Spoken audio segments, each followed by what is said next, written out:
దగ్గరికి రావాలి. ఒకవేళ నీ దగ్గరకు వచ్చినప్పుడు ఎందుకు రావాలి? వాళ్ళ తరఫు నువ్వు ప్రార్థన చేస్తావని రావాలి తప్ప నువ్వేదో దాన ధర్మాలు చేసేస్తావని కాదు. అలా ఒకవేళ నువ్వే దాన ధర్మాలు చేసేసి నువ్వే అన్నీ చేసేస్తే వాళ్ళు నా దగ్గరికి రారు, ఇంకా నీ దగ్గరికే వస్తారు. నీ దగ్గరకు వచ్చిన వాళ్ళ కోసం ప్రార్థన చేయి. ఆ ప్రార్థన నేను ఆలకించి వారికి కావలసిన ఆశీర్వాదాన్ని అందిస్తాను.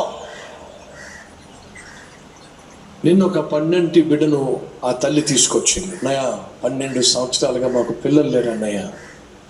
ఎంత అల్లాడిపోయామో, ఎంత తల్లడిల్లిపోయామో.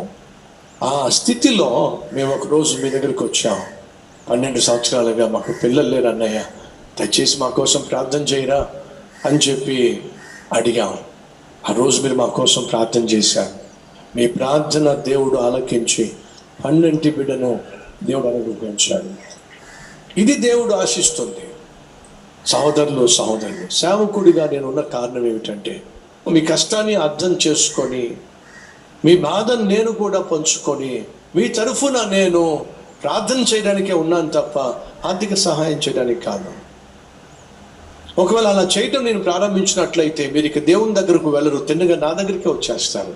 అది దేవుని చిత్తం కానీ కాదు. ఆర్థికంగా కష్టంగా ఉన్నటువంటి ఈ స్త్రీ, సేవకురాలు భార్య, ప్రవక్త దగ్గరకు వెళ్ళింది, ఎలీషా దగ్గరకు వెళ్ళింది.